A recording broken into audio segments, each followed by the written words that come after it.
now to lose. From England.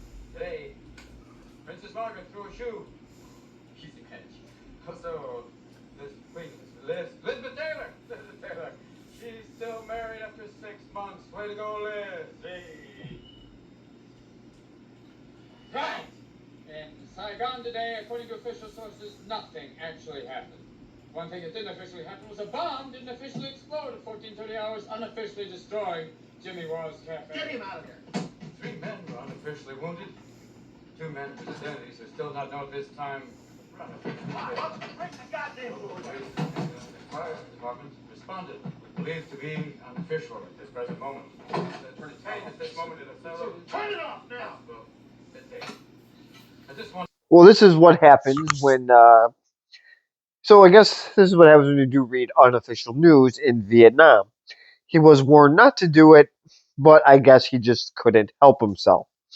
Now, the real Adrian Cronauer, what he said in an interview was that he did see a bomb go off, saw it with his own eyes, and wanted to report it on his show, but couldn't. So in real life, he did not report the unofficial news. He said he would have been court-martialed in a matter of seconds.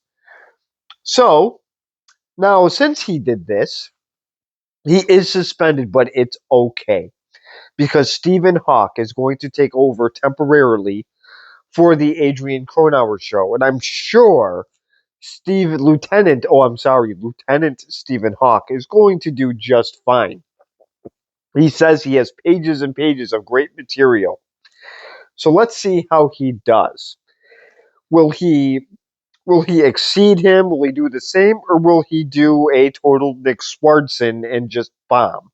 Or will he be even worse and do a Todd Glass imitation? So let's find out. I will show you that clip in just a second. If it isn't funny, then why did I hear you laughing when you typed it? I was thinking of something else. Thank you for your support. Now I've got a show to do. Sir, you're not funny. Ask around. Ask me. Sir, with all due respect, I think you might lay an egg. I mean, a big egg. I know funny, but I don't think you're it. I mean, such as like me, I'm not much of power tools. The lieutenant of Lance, the officer of morals, the Westmoreland of wit, swinging, Stephen Hawk. Hello, Vietnam. And greetings. Soon the news. Then, Lieutenant Steve. Who's that? It's me, your Van Frenchie. Listen, Frenchie, let me ask you something. Do you like good food? Oh, but of course, the French. Well, this is the Stephen Hawk show. So please comment below if you find this funny. Now, somehow Generation Boring might find him funny, but who knows? So, I don't think we showed the whole clip because I think the person that actually films was annoyed with it within 2 seconds. It actually got much, much worse. So, unfortunately, you are going to have to watch this movie to watch the end of this. So, no, he doesn't last long. Let's just say he gets a lot of hate mail. And I mean a lot of hate mail. The troops pretty much the whole point of Adrian Cronauer's show is to boost the morale for the troops that are in Vietnam. I'm not going to say if it's needless or not because this is not a political show, but let's say I have a very strong opinion of the Vietnam War. So that's why the police action remarks Stephen Hawk, that's why he took offense to it. Adrian Cronauer was kind of poking fun of it. So I will show the next clip here of how he gets back on the air because he's not really welcome to it because he doesn't like all the stupid rules. So now he actually goes downtown and sees a bunch of soldiers, and now he sees why he is why the soldiers do like him. So I will show that clip in just a second. Gentlemen! What are you doing here? Hey, guys! Guess what the hell I got here? Oh, don't give a shit. Curly!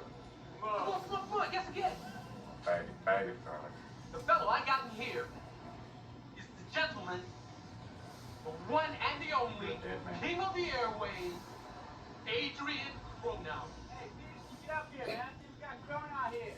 Hey, Cronauer, say good morning, Vietnam. Oh, give me a break, man. It's too hot for radio shit, okay? Come on. Come on. How do we know it's Adrian Cronauer? Okay. I'll give it a shot. Good morning, Vietnam!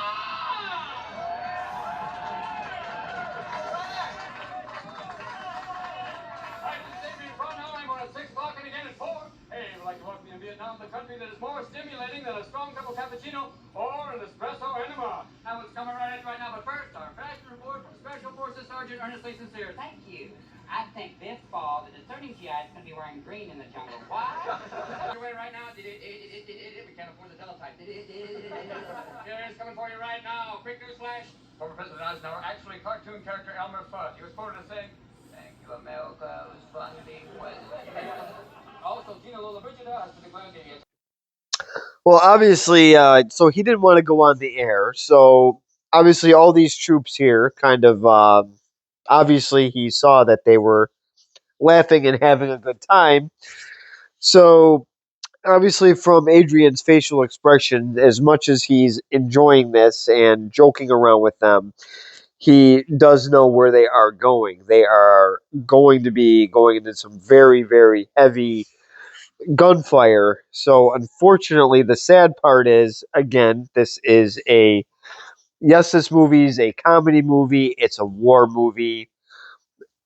Yeah, these guys could be laughing for the last time. A majority of them probably will end up dying because unfortunately that is what happened. We sent kids to Vietnam and kids came back in boxes. So that is sort of the sad reality to this. So this could be the last time that these guys do laugh. So this is a very sad part of the movie because I had a friend tell me that those guys were going into some heavy gunfire and he would know. So, well, I think I can't remember if his dad was in Vietnam or his uncle was in Vietnam. So he kind of told him that stuff. So, and he knew where they were going too. So he did know that they were going to be under some very, very heavy gunfire. So he decides to do his radio show to honor them as much as he hates Stephen Hawk and Sergeant Major Dickerson. So, oh my God, that's the guy's name. Eric Dickerson is a football player in the Hall of Fame. Are you kidding? Then you gotta charge Canton, Ohio a lot of money for having Eric Dickerson in the Hall of Fame. And I got way off topic. So so I will be showing one more clip, and then that will be it. And then I will do my review and show the boring dodo bird and Roger Ebert, king of the toilet chair. So I will have that little segment back into this. So I will show the next clip in just a second. Now, funkify it. Give me some real funk. Give it to me, Edward. This is Eddie Garland. Come. Hey! Good morning, Vietnam!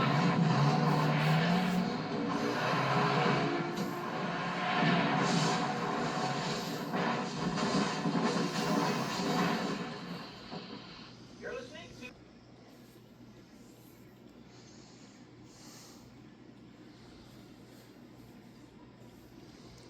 I don't see the kid though. Where's the kid? Which one's the kid? Cầm đây. Im đi. Loại hết đi. Coi có chỗ nào không? Hey!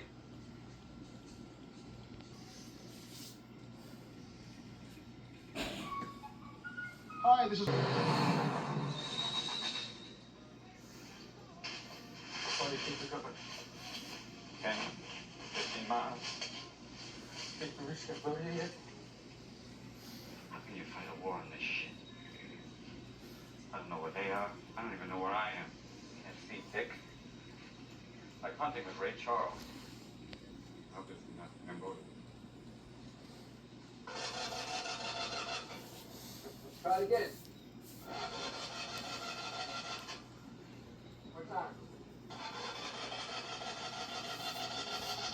well, this is the last clip that I am showing here. The Jeep does blow up, and his friend does save him again. And there is a reason why his friend does save him a lot and gets him in and out of trouble, even in places with VC people, because that is what actually blew up the Jeep. It was the VC, which is the Viet Cong. And they were pretty much like they were young kids that just found out information, and people didn't really know who the enemies were. They would hide out and then just bomb military jeeps or do other things. So that's all I'm really going to. That's as much as I'm going to say about it. So now Siskel and Ebert did review this. So I will get to that in just a second, and then I will give you my whole grade on this and if I recommend it. So I will show you the Two Stooges in just a second. Morning Vietnam. Something real special right now. We've got our traffic report up there on the Ho Chi Minh Trail. How's it going up there? Adrian, it's not going exactly well. There's a water buffalo jackknife up there. It's not a very pretty picture. There's horns everywhere. I don't know what to say. We're going to maybe drop in a little napalm there and try and cook him down at a little barbecue. Robin Williams plays a wacky Armed Forces radio disc jockey who is loved by the men but hated by the brass in Good Morning Vietnam. It's one of 5 new movies we'll be reviewing this week, and I'm Roger Ebert of the Chicago Sun-Times. And I'm Gene Siskel of the Chicago Tribune. Our first film, Good Morning Vietnam, is the answer to a lot of moviegoers prior to long last. Even though he was very good in Moscow on the Hudson, Robin Williams in Good Morning Vietnam has finally found a film worthy of his talent as an improvisational comic genius, and it's a very good film overall, too. Williams plays an irreverent disc jockey assigned during 1965 in the relatively early days of Vietnam to take over a tired disc jockey slot on Armed Forces Network. The film mixes period music, a wide range of soldiers in cities and in the field, and at the center is Robin Williams with his hilarious fake interviews of soldiers he's met in the field. Talking out the field today. Hi, what's your name? Thanks, Bob Beaver. Bob, what do you do? I'm in artillery. Thank you, Bob. If we play anything for you, anything, just play it loud, okay? Funny stuff in between the jokes. The shots of the men and the ironic music talking about love in a time of killing is very effective. Williams this time makes a joke about a fashion designer criticizing the soldiers' tacky camouflage combat uniform.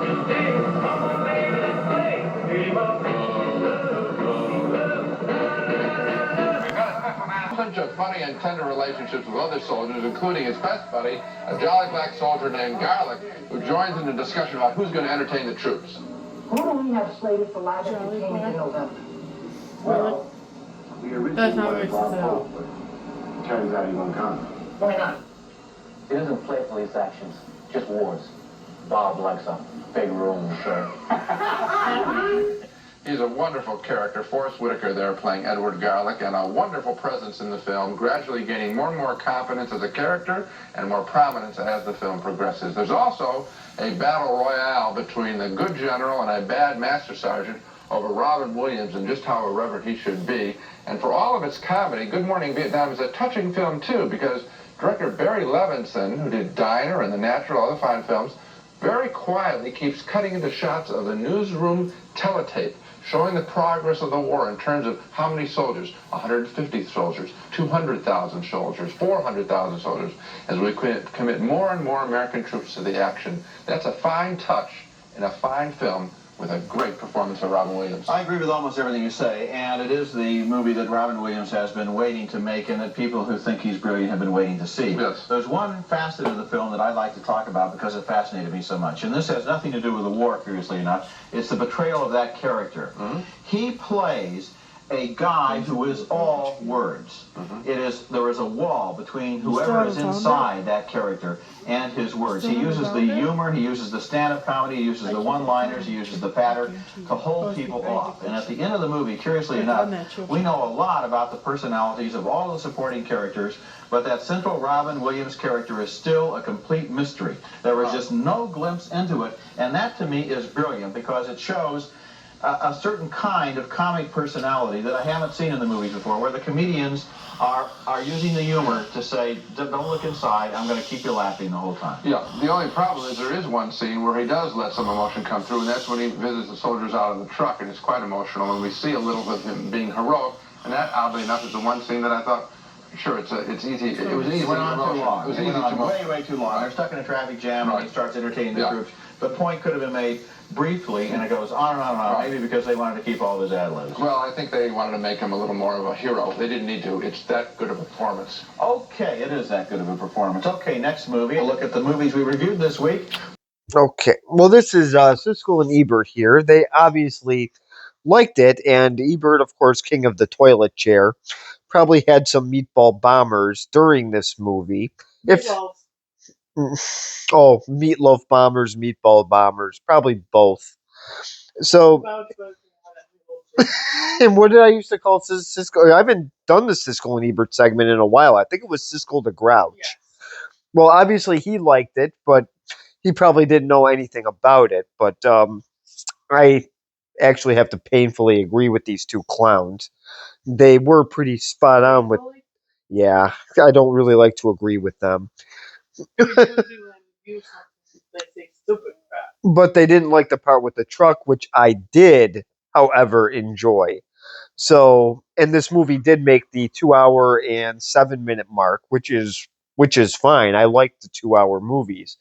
These guys probably didn't because they're busy munching on their snacks, or Siskel the Grouch, or the boring Dodo probably doesn't really enjoy it. He probably just said it to please the audience a little bit. So I haven't really had the segment with these guys, and I guess they were not on vacation for this movie. So anyway, so back to the review for it. Like I said, I will agree. This movie, Robin Williams really did shine in this, and the cast is really well done. Forrest Whitaker. I like Robin Williams, which wasn't a whole lot. There was. I like him in the one with the president. No, he was good in that. I liked him in Mr. Doubtfire. I liked him. Huck was weird because that was a Peter Pan typical kind of thing. He still plays. Yeah, he does. I think this is the first one where he really shined. Because he could do multiple things. Yeah. All the other ones, he was either funny or serious. He was never both at the same time. Dead Poet Society, he was both. Well, I've never seen that one. And that is a really good movie, but oh crap, I gave that one away. Oh.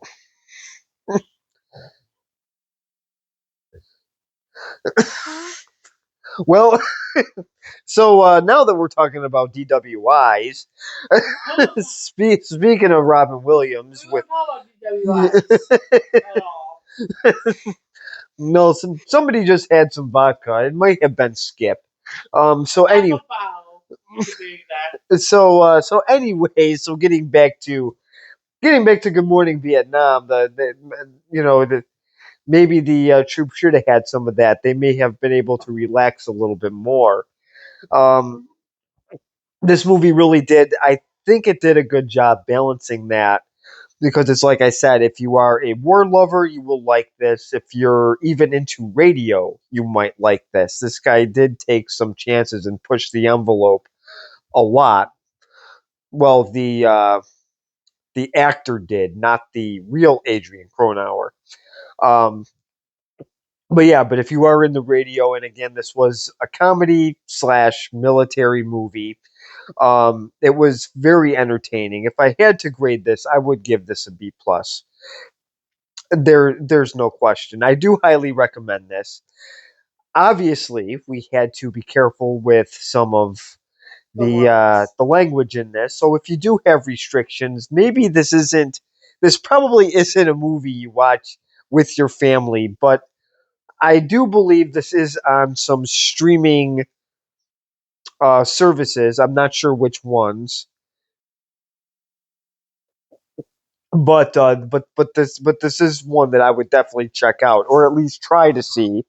If it isn't on a streaming service, it's like I said, if you are able to watch it, just buy it. It's inexpensive. It's $5 at the most. My goodness, you spend more on McDonald's and Burger King and Starbucks coffee than you would on a movie. I don't understand what the problem is.